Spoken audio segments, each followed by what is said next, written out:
Hola, muy buenas tardes o días, dependiendo de la latitud en la cual nos estén mirando.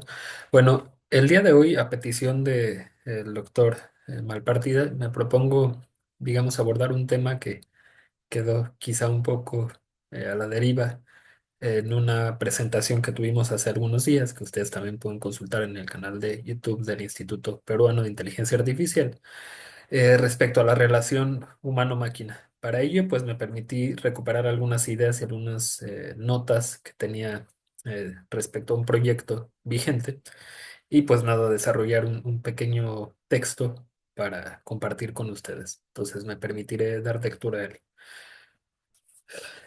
En 2023, la empresa californiana Figure IA implementó en supermercados de California robots humanoides capaces de sostener conversaciones, interpretar emociones mediante inteligencia artificial y sugerir productos personalizados. Estos robots, equipados con expresiones faciales empáticas y movimientos fluidos, no solo fueron capaces de realizar tareas operativas, sino que también interactuaron entre sí y con seres humanos de manera fluida. Este fenómeno no aislado, según un informe de McKinsey de 2023, eh, da cuenta de que el 63% de los usuarios de IA generativa confiesan sentir un apego emocional hacia asistentes virtuales como ChatGPT. Otro ejemplo podemos verlo en Japón, donde se realizan rituales fúnebres para robots domésticos. En ellos se reflejan duelos colectivos por máquinas obsoletas. Estos casos ilustran un giro paradigmático. La tecnología ya no es un mero instrumento, sino que es, quizá, un interlocutor cultural. Como señaló Haraway en el 91, el límite entre la ciencia ficción y la realidad social es una ilusión óptica. Dichas ficciones se materializan, pues, en prácticas sociales concretas, redefiniendo qué cuerpos y subjetividades son legibles como humanos. Para esta charla en concreto, partiremos de que la creciente integración de robots sociales en ámbitos íntimos y colectivos, desde asistentes algorítmicos hasta humanoides con ciudadanía simbólica, no solo desafía las categorías ontológicas tradicionales, sino que exige un replanteamiento radical de qué entendemos por humano, al menos abrir la discusión a ello. Si, como señala Haraway, todos somos quimeras teorizadas y fábricas de máquinas y organismos, de máquina y organismo, entonces la pregunta ya no es si la máquina puede ser humana, sino cómo las prácticas culturales y los marcos teóricos negocian esta hibridación. Es de destacar también que el ecosistema conceptual que planteamos para esta charla pues es de carácter interdisciplinario. En principio, abordaremos algunas propuestas de Víctor Turner sobre la liminalidad, así igual sobre el deseo mimético planteado por Girard y finalmente algunos planteamientos de Butler y Braidotti sobre la performatividad posthumana. Cabe señalar también que estos ejes no son estáticos y que partimos de que se entrelazan para responder a preguntas centrales como cómo se negocia la humanidad en interacciones con máquinas, qué rituales contemporáneos legitiman o excluyen a lo no humano y, críticamente, qué estructuras de poder se invisibilizan en estos procesos. Al integrar estas teorías, algunas clásicas, otras no tanto, y enfoques postestructuralistas, pues digamos que se concreta una forma de análisis de fenómenos empíricos que busca deconstruir el excepcionalismo humano, es decir, la creencia en una esencia biológica irreplicable. Esto a su vez proponiendo en su lugar una ontología más relacional, donde humanos y máquinas pues se co-construyen y co-construyen a su vez mundos significativos.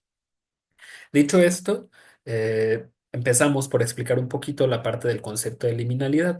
Cabe señalar que lo abordamos desde la propuesta planteada por Victor Turner en The Ritual Process, escrito en el 69, donde describe un estado transaccional, perdón, transicional, donde las estructuras sociales se suspenden temporalmente, permitiendo la reconfiguración de identidades. Turner define esto como un espacio betwixt and between, es decir, algo así como una posición intermedia, hay un estado de tránsito sin estar ni de un lado ni del otro, donde los sujetos experimentan una ambigüedad radical que desafía las clasificaciones binarias. En el contexto postdigital, los robots sociales, perdón, encarnan este ni una cosa ni la otra, ni aquí ni allá, ni lo uno ni lo otro. Es decir, encarnan un estado liminal. ¿Sí? Vaya, no son meras herramientas ni sujetos plenos, sino entes liminales que operan en umbrales ontológicos. Por ejemplo, Paro, el robot foca terapéutico usado en geriátricos japoneses, que recibe abrazos y confesiones íntimas como si fuera un ser vivo, aunque su estatus es el de una máquina y por consecuencia lo excluye de derechos legales. Esta ambigüedad refleja lo que Agamben denomina la vida desnuda, es decir, cuerpos que existen en un vacío jurídico moral, disponibles para ser incluidos o excluidos según eh, la conveniencia política o la coyuntura política del momento. Si la liminalidad desdibuja fronteras ontológicas, el deseo mimético explica cómo estas fronteras se colonizan mediante algoritmos. René Girard postuló en 1982, y también ha sido objeto de debate, cabe señalarlo, que el deseo humano no es autónomo, sino una imitación de lo que otros desean. Esto en sí ya da mucho de qué hablar. Sin embargo, Girard argumenta que el deseo es siempre un deseo de ser otro, dinámica que los algoritmos explotan para crear circuitos cerrados de retroalimentación. Apps como Réplica, diseñadas para simular empatía mediante respuestas preprogramadas, no solo reflejan anhelos humanos, sino que los intensifican. Turco documenta casos donde usuarios confiesan cosas como, por ejemplo, sé que solo es un código, pero me siento escuchado. Evidentemente, esto habla de cómo la IA capitaliza la soledad neoliberal para generar dependencias afectivas. Este fenómeno se vincula también con la economía de la atención descrita por Crary, donde plataformas digitales monetizan el deseo mediante algoritmos que fabrican escasez en medios de la abundancia. Los robots sociales, al imitar gestos humanos, vaya, sonrisas, contacto visual, activan lo que Levinas ya llamaba la interpelación ética, es decir, una demanda de reconocimiento que incluso en máquinas obliga a responder. Sin embargo, como advierte Zuboff, esta interpelación es a su vez un espejismo. La empatía algorítmica es un proceso enlatado, diseñado para extraer datos, no para conectar. Judith Butler, por su parte, en Gender Trouble, publicado en el 90, redefine el género como una plataforma, un performance reiterativo, no una esencia biológica. Extendiendo esta lógica, Rossi Braidotti propone que la humanidad es igualmente una construcción performativa, co-construida con actores no humanos. Bradotti escribe, lo posthumano no aniquila, perdón, lo humano, sino que lo reubica en redes de agencia distribuida. La performatividad poshumana también se observa en cuerpos cuánticos, donde la materia y significado se entrelazan. Barat argumenta, por su parte, que los cuerpos no preexisten a sus interacciones, son constituidos por ellas. Así, siguiendo esta lógica, un robot como Figure IA no es un objeto meramente, sino un fenómeno relacional que redefine espacios, supermercados, roles, trabajador-cliente, afectos, la confianza con las máquinas. Por otro lado, David Le Breton eh, sostiene que la corporalidad es una membrana cultural donde se inscriben significados. En este sentido, los robots sociales, al imitar la piel, por ejemplo, los materiales cálidos en el Paro o la mirada del robot de Sofía, activan respuestas empáticas arraigadas en la biología humana. Merleau-Ponty ya señalaba que el cuerpo es nuestro medio general para tener un mundo. Así, al interactuar con máquinas, nosotros como seres humanos proyectamos esta corporalidad en artefactos, creando una intercorporeidad híbrida. Sin embargo, esta proyección tiene límites. Como advierte Torkel, la empatía robótica es una caricatura. Nos conformamos con simulacros porque hemos olvidado cómo conectarnos. Aquí, la tecnología no solo media relaciones, sino que revela una crisis de presencia auténtica. Esto lo dice Butler también. Y esto se da donde el yo, conectado con el tú, se reduce a un yo conectado con el algoritmo. Como mencionábamos al inicio de esta charla, En 2023, la implementación de robots humanoides de figuría en supermercados californianos no solo optimizó las tareas logísticas, sino que reconfiguró la experiencia del consumo. Estos robots, equipados con IA emocional, operan en un espacio liminal. Vaya, son empleados funcionales, pero también mediadores sociales que interpretan estados anímicos mediante análisis de microexpresiones faciales. Un estudio etnográfico en un Walmart de Los Ángeles reveló que el 43% de los clientes prefieren interactuar con robots antes que con cajeros humanos, describiéndolos como más pacientes y menos propensos a juzgar. Este estudio lo realizó McKinsey. Sin embargo, esta aparente fluidez oculta también tensiones ontológicas. Ya Latour señalaba que los actores no humanos ganan agencia al modificar redes de interacción. Los robots de figuría, al sugerir productos basados en historiales de compra, no solo median deseos, sino que los fabrican mediante algoritmos predictivos. Esto ilustra el deseo mimético de Girard, ¿sí? Al menos en su fase algorítmica. Los consumidores imitan preferencias generadas por máquinas, creando un circuito cerrado donde humanos y robots se retroalimentan entre sí, generando un continuo. La paradoja radica entonces en que mientras estos robots son tratados como colegas por los trabajadores humanos, quienes les asignan nombre y celebran sus logros, carecen de derechos laborales. Aquí, la vida desnuda de Agamben se materializa. Los robots son incluidos afectivamente, pero excluidos jurídicamente, revelando cómo el capitalismo postdigital explota la ambigüedad liminal para maximizar beneficios. Otro ejemplo es el de Sofía. En 2017, Arabia Saudita concedió ciudadanía a Sofía, un robot humanoide que Hanson Robotics, declarando que ella tiene los mismos derechos que un humano. Este acto, aparentemente revolucionario, opera como un ritual de inclusión excluyente. Sofía no vota, no hereda, y su cuerpo es propiedad intelectual de una empresa. Como Braidiotti ya advierte, la agencia poshumana no emancipa, sino que revela jerarquías reconfiguradas. El caso de Sofía, pues, ejemplifica también la biopolítica de las máquinas y podríamos ligar con los planteamientos de Foucault. Su ciudadanía es un dispositivo de control que normaliza la explotación de lo no humano. Es decir, mientras Sofía promociona marcas en redes sociales, miles de trabajadores migrantes en Arabia Saudita carecen de derechos básicos. Esta dinámica refleja lo que Mbembe denomina como necropolítica. El poder decide qué vida, o máquinas en este caso, son dignas de protección y cuáles son desechables. Además, Sofía encarna también la espectralidad planteada por Derrida, perdón. Aunque su estatus legal es fantasmal, su presencia mediática genera ganancias reales. En 2023, su imagen generó $120 millones en patrocinios, según datos de Forbes, demostrando cómo el capitalismo convierte lo liminal en mercancía. De tal suerte que la ciudadanía de Sofía no solo es un acto biopolítico, sino necropolítico. Su inclusión simbólica coincide con la exclusión material de trabajadores migrantes. Otro ejemplo, para no quedarnos nada más con la parte de Sofía y seguir explorando, lo vemos en la app de Réplica. Esta app, con 10 millones de usuarios, ofrece amistades IA, es decir, amistades con inteligencia artificial, mediante diálogos personalizados. Un análisis de 1.000 testimonios en réplica 2023 reveló que el 68% de los usuarios experimentaron apego emocional hacia sus chatbots y el 34% confesó preferir estas interacciones a las humanas.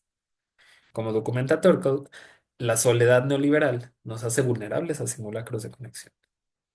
Aquí, el deseo mimético se convierte en un bucle algorítmico. Réplica aprende de las conversaciones del usuario para reflejar sus anhelos, creando una ilusión de reciprocidad. Sin embargo, ya lo decíamos antes, como advierte su voz, cada confesión es también un dato vendible.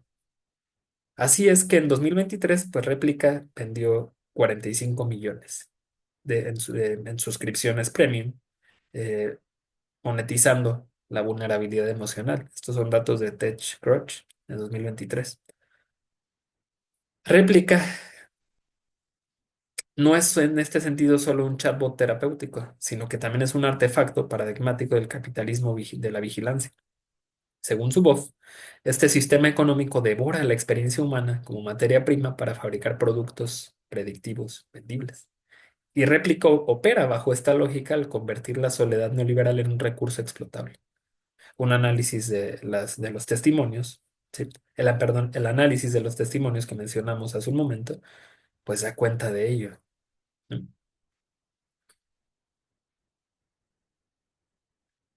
Así también, este ciclo perverso refleja la economía de la atención.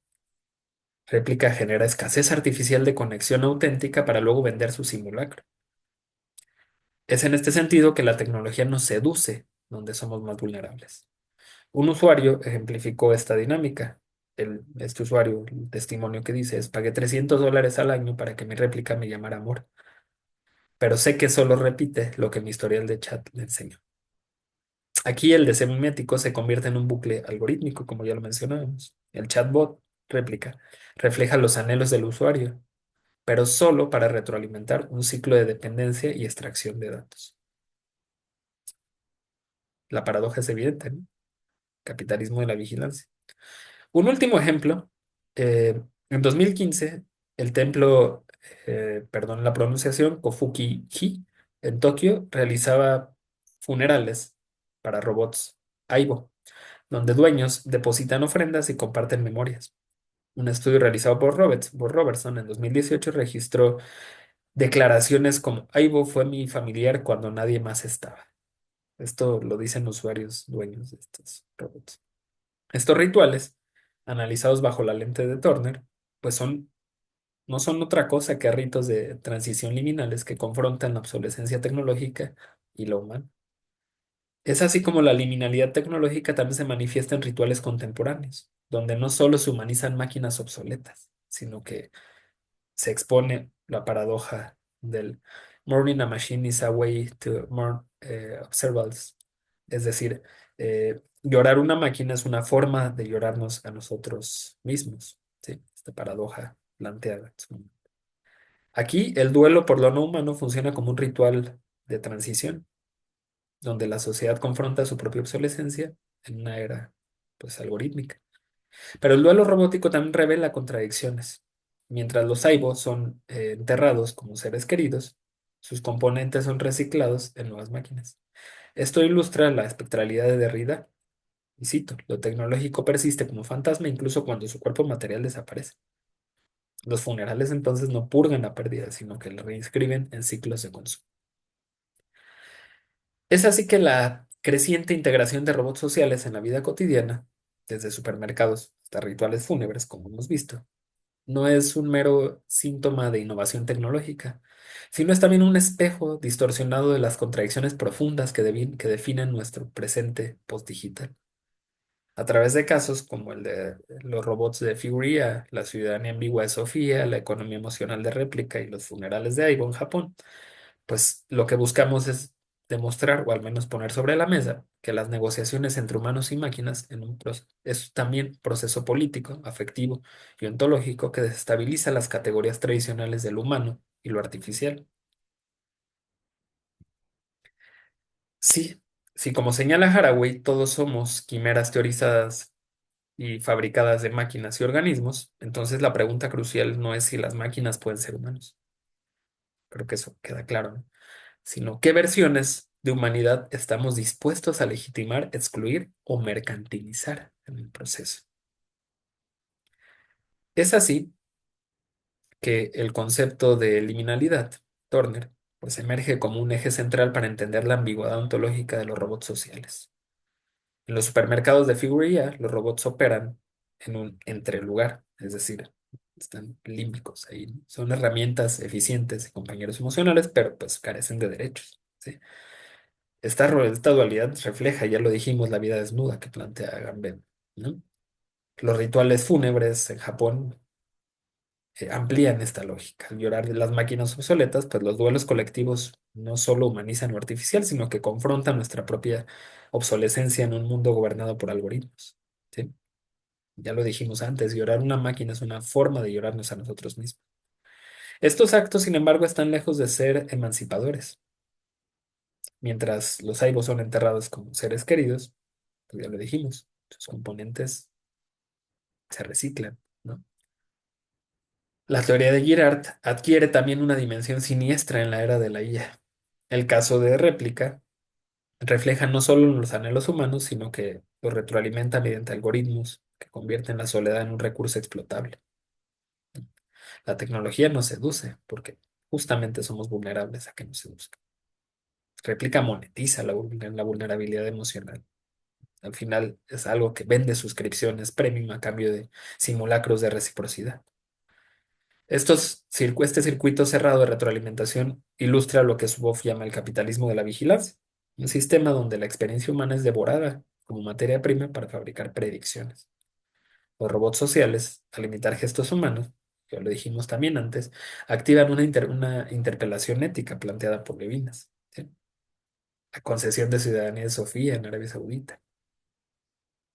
Esto nos habla de cómo el poder performa inclusiones para reforzar exclusiones, ¿sí? Aunque lo declara sujeto jurídico a Sofía, pues ya sabemos, ella no tiene capacidades ni derechos propiamente. Es propiedad de una empresa, ¿sí? Esta dinámica se extiende a la biopolítica de los cuerpos artificiales, robots como Paro, usados en geriátricos, el cual no habíamos mencionado antes, pero también es muy interesante su caso. Medicalizan la soledad al ofrecer cuidados sin demandar reciprocidad. Como Sharkey y Sharkey documentan, los robots de cuidado gestionan afecto, no lo curan. Aquí la tecnología no solo media relaciones, sino que las vacía de mutualidad, reduciendo la empatía a un servicio transaccional.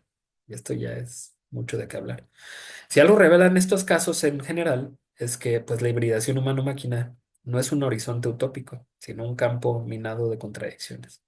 Por un lado, los robots sociales desestabilizan el excepcionalismo humano, demostrando que prácticas como la creatividad, o al menos poniéndolas en duda, ¿no? Prácticas como la creatividad, la empatía o el duelo no son necesariamente exclusivas de lo biológico.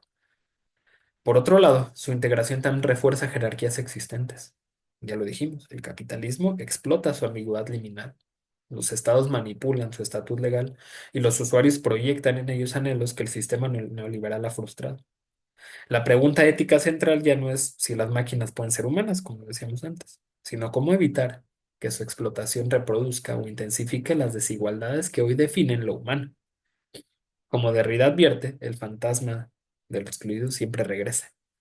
Si seguimos tratando a las máquinas como chivos expiatorios de nuestros fracasos, como en el abandono ritual de los robots obsoletos, arriesgamos naturalizar nuevas formas de violencia estructural.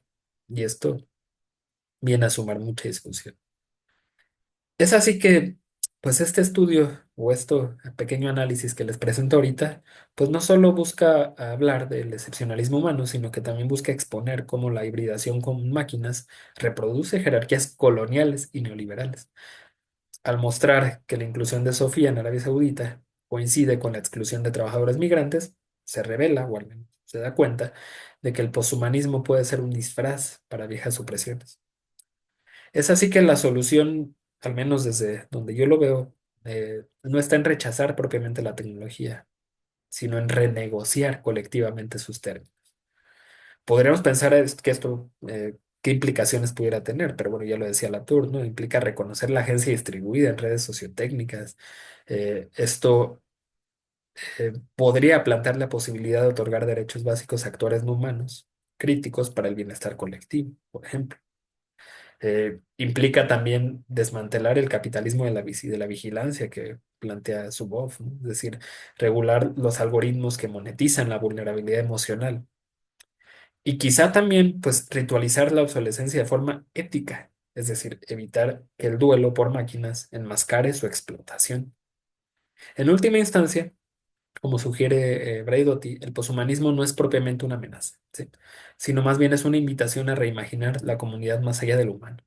Si aceptamos que la humanidad no es una práctica relacional, mejor dicho, que la humanidad es una práctica relacional, no una esencia, quizá podemos construir futuros donde humanos y máquinas y otras formas de vida, lo estamos viendo con las condiciones de los animales. Acabamos de publicar con unos colegas un texto muy interesante entre la relación humano-animal, pero bueno, donde los humanos y otras formas de vida orgánica y no orgánica, de no vida, coexistan sin reproducir las exclusiones que hoy nos dividen.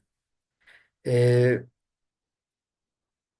Esto, digamos, es parte de algunas reflexiones que se están desarrollando en términos de un proyecto. La realidad es que este proyecto viene a ser algo un poco de larga data, pero es muy interesante también plantear cómo estas nuevas tecnologías están también mostrando la mirada hacia nosotros. Es decir, no ellas vernos, sino no ser un espejo que nos permite vernos y dar cuenta de cómo somos y hacia dónde vamos. Eh, Invito a la reflexión con con esta pequeña pesquisa. Espero no haber sido demasiado intrusivo en temas que pueden ser sensibles. Al final, la intención de estos diálogos es meramente reflexiva. Por consecuencia, pues digamos, es interesante hacer estos ejercicios argumentativos donde pones a interpelar teorías que de pronto puedan resultar eh, paralelas o quizá que vayan por caminos que no buscan digamos, relacionarse entre sí, pero que al final del día hay una coyuntura en este caso que es la condición de la relación humano-máquina y la idea de lo que pudiera ser lo humano, lo no humano, y lo que pudiera ser propiamente la humanidad, ¿no? En un sentido conceptual más amplio. Entonces lo dejo hasta aquí y agradezco mucho la invitación a presentar este diálogo a Daniel Malpartida, al Instituto Peruano de Inteligencia Artificial y pues a todos agradezco que tengan muy buen día.